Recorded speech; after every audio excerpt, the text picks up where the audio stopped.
Hello दोस्तों, रूस और भारत की दोस्ती अब ऊर्जा के एक नए युग में प्रवेश कर चुकी है।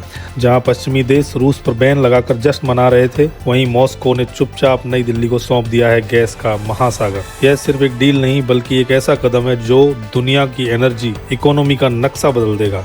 साइबेरिया की बर्फ के नीचे छिपी ब्लू एनर्जी अब भारत के लिए नया ब्रह्मास्त्र बन चुकी है। देखिए कैसे यह साझेदारी अमेरिका और यूरोप को ऊर्जा के मोर्चे पर झुकाने जा रही है, क्योंकि अब भारत बन रहा है एनर्जी सुपर पावर। हथियारों की डील और सस्ते तेल के बाद अब रूस ने भारत को दिया अपना सबसे बड़ा तोहफा, गैस का महासागर। मॉस्को ने भारत के लिए अपने प्राकृतिक गैस भंडार के द्वार खोल दिए हैं, जिससे ऊर्जा बाजार में नई हलचल मच गई है। क्रूड ऑयल की जंग के बाद अब बारी है ब्लू एनर्जी की। यह वही ऊर्जा है जो आने वाले समय में भारत को दुनिया की ऊर्जा महाशक्ति बना सकती है।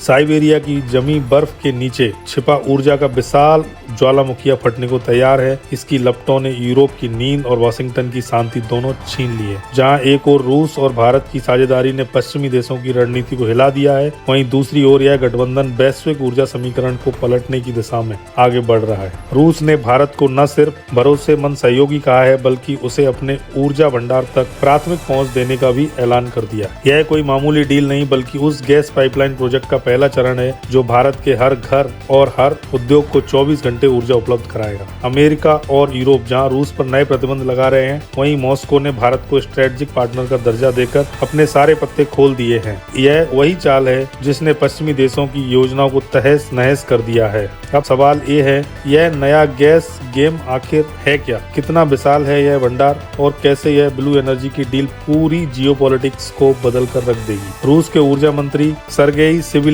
के बयान ने इस पहेली को सुलझा दिया। उन्होंने साफ कहा कि रूस भारत को एलएनजी यानी लिक्विफाइड नेचुरल गैस की आपूर्ति को अब अभूतपूर्व स्तर तक बढ़ाने जा रहा है। यह सप्लाई न केवल मौजूदा गैस फील्ड से बल्कि उस नए सुपर प्रोजेक्ट से भी होगी जिन पर अभी काम शुरू हुआ है। यह घोषणा तब आई जब पश्चिमी देश खासकर अमेरिका और यूरोप यह मानकर बैठे थे कि रूस पर बैन लगाने से भारत की ऊर्जा आपूर्ति रुक जाएगी। लेकिन भारत ने पहले ही रूस के साथ अपना प्लान बी यानी एलएनजी सप्लाई सिस्टम सक्रिय कर दिया था। अब सवाल उठता है कि आखिर यह एलएनजी है क्या? सरल शब्दों में कहें तो यही वह प्राकृतिक गैस है जो आपके रसोई घर में या सीएनजी वाहनों में इस्तेमाल होती है। लेकिन जब इसे हजारों किलोमीटर दूर समुद्री रास्ते भेजना होता है तो इसे लगभग -162 डिग्री सेंटीग्रेड तक ठंडा करके तरल रूप में बदल दिया जाता है। इससे इसका आकार 600 गुना तक घट जाता है, जिससे इसे विशाल टैंकरों में लादना आसान हो जाता है। भारत ने यह ठान लिया है कि 2030 तक वह अपनी कुल ऊर्जा खपत में प्राकृतिक गैस की हिस्सेदारी 6% से बढ़ाकर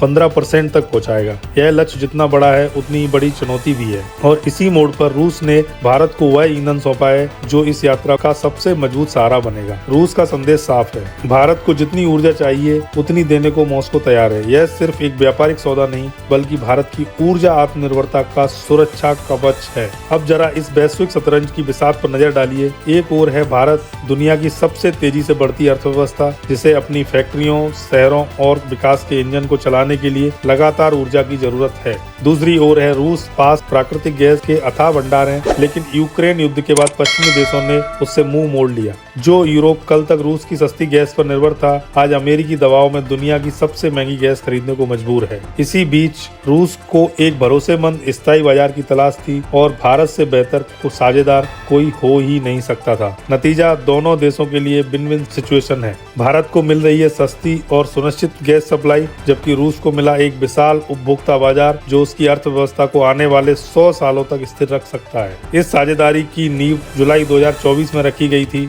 जब रूस के डिप्टी पीएम अलेक्जेंडर नोवाक ने घोषणा की थी कि भारत और रूस गैस क्षेत्र में अपनी भागीदारी को अभेद्य बनाएंगे। तब नोवाक ने कहा था कि मौजूदा 3 मिलियन टन की सप्लाई तो बस शुरुआत है, असली खेल अभी बाकी है। यह अब ऊर्जा मंत्री सर्गेई सिविलेव ने उसी घोषणा को हरी झंडी दे दी है, जिससे यह डील भारत की ऊर्जा सुरक्षा का ब्रह्मास्त्र बन गई है। कल तक भारत अपनी गैस जरूरतों के लिए कभी मिडिल ईस्ट तो कभी अमेरिका पर निर्भर था। आज रूस ने नई दिल्ली के लिए अपने ऊर्जा द्वार पूरी तरह खोल दिए हैं। यह न केवल भारत की विदेश नीति की बड़ी जीत है, बल्कि दुनिया को यह संदेश भी देता है कि भारत अब किसी दबाव में झुकने वाला देश नहीं है। इस कहानी का सबसे दिलचस्प पहलू है अमेरिका की असहजता। वाशिंगटन को लगा था कि रूस पर प्रतिबंध लगाकर वह मॉस्को को तोड़ देगा और भारत को उसकी सप्लाई से काट देगा, लेकिन भारत ने अपना रास्ता खुद बना लिया। उसने तेल पर निर्भरता घटाई और गैस की ओर रुख किया। तकनीकी रूप से रूस से LNG खरीदना अमेरिकी प्रतिबंधों का उल्लंघन नहीं है और यही बात भारत के लिए गेम चेंजर साबित हुई। यह एक ऐसा रणनीतिक कदम है जिसने ट्रंप समेत कई पश्चिमी नेताओं को चुप करा दिया। अब यह साफ है कि भारत रूस की यह साझेदारी मजबूरी नहीं बल्कि विश्वास और दीर्घकालिक रणनीति का परिणाम है। रूस ने भारत के लिए सिर्फ गैस का खजाना ही नहीं खोला बल्कि कोयले के क्षेत्र में भी एक ऐसी डील की है जिसने पश्चिमी देशों की चिंता बढ़ा दी है। रूसी ऊर्जा मंत्री के अनुसार भारत अब रूस से कोयले का सबसे बड़ा खरीदार बन चुका है। मॉस्को ने 2035 तक भारत को होने वाले कोयले के निर्यात को बढ़ाकर 40 मिलियन टन प्रति वर्ष तक पहुंचाने का लक्ष्य रखा है। ये आंकड़े इस रिश्ते की गहराई और दीर्घकालिकता को दर्शाते हैं। यह केवल तेल या गैस का सौदा नहीं बल्कि भारत के पूरे ऊर्जा ढांचे को नया आकार देने की महायोजना है। जब रूस से सस्ती गैस और कोयला भारत पहुंचेगा तो न सिर्फ फैक्ट्रियों की उत्पादन लागत घटेगी बल्कि बिजली के दामों में भी राहत मिलेगी। महंगाई पर नियंत्रण और औद्योगिक विकास की गति दोनों को यह साझेदारी मजबूत करेगी। यह सौदा भारत की अर्थव्यवस्था को वह बूस्टर डोज देगा जो उसे एक ग्लोबल सुपर पावर बनाने की दिशा में आगे बढ़ाएगा। लेकिन सवाल उठता है, इस ब्लू एनर्जी का गेम का असली मकसद क्या है? क्या यह सिर्फ कुछ टैंकरों या जहाजों की डील है? बिल्कुल नहीं। यह दरअसल दुनिया के ऊर्जा संतुलन को पूरी तरह से बदल देने वाली रणनीति है। पिछले 70 सालों से वैश्विक ऊर्जा बाजार डॉलर सिस्टम के अधीन रहा है। मिडिल ईस्ट और अमेरिका तय करते रहे कि किस देश को कब और किस कीमत पर ईंधन मिलेगा। लेकिन नई दिल्ली और मॉस्को की इस ऐतिहासिक साझेदारी ने उस प्रभुत्व को खुली चुनौती दे दी है। पहले भारत ने रूस से रूबल और रुपए में तेल खरीदा, डॉलर के वर्चस्व को झटका दिया था और अब गैस सेक्टर में यह नया समझौता पेट्रो डॉलर की जड़ें हिला रहा है। यह पश्चिमी देशों के लिए एक स्पष्ट संकेत है कि दुनिया अब एक ध्रुवी यूनिपोलर नहीं रही।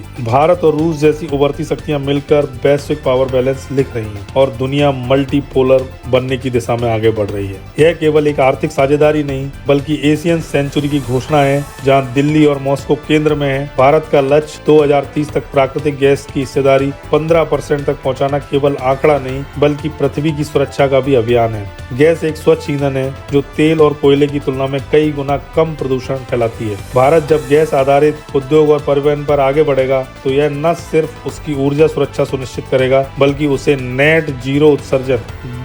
कार्बन नेट जीरो उत्सर्जन के अपने वायदे की ओर भी ले जाएगा। एक तीर से दो निशाने, विकास की रफ्तार भी और पर्यावरण की रक्षा भी। यह है नए भारत का विजन जो आत्मनिर्भरता और जिम्मेदारी दोनों का प्रतीक है। आज यह संदेश साइबेरिया की बर्फ से लेकर हिंद महासागर की लहरों तक गूंज रहा है। अंत में यही कहा जा सकता है, यह कहानी कुछ गैस टैंकरों के भारत पहुंचने की नहीं है। यह कहानी है दो भरोसेमंद मित्रों की जिन्होंने वैश्विक दबावों के आगे झुकने से इनकार किया और मिलकर एक नया इतिहास रचा। यह कहानी है उस नए भारत की जिसकी ताकत और प्रताप को अब कोई भी शक्ति अनदेखा नहीं कर सकती। आपकी क्या राय है दोस्तों? कमेंट में लिखकर बताइए और चैनल को सब्सक्राइब कीजिए। थैंक यू दोस्तों।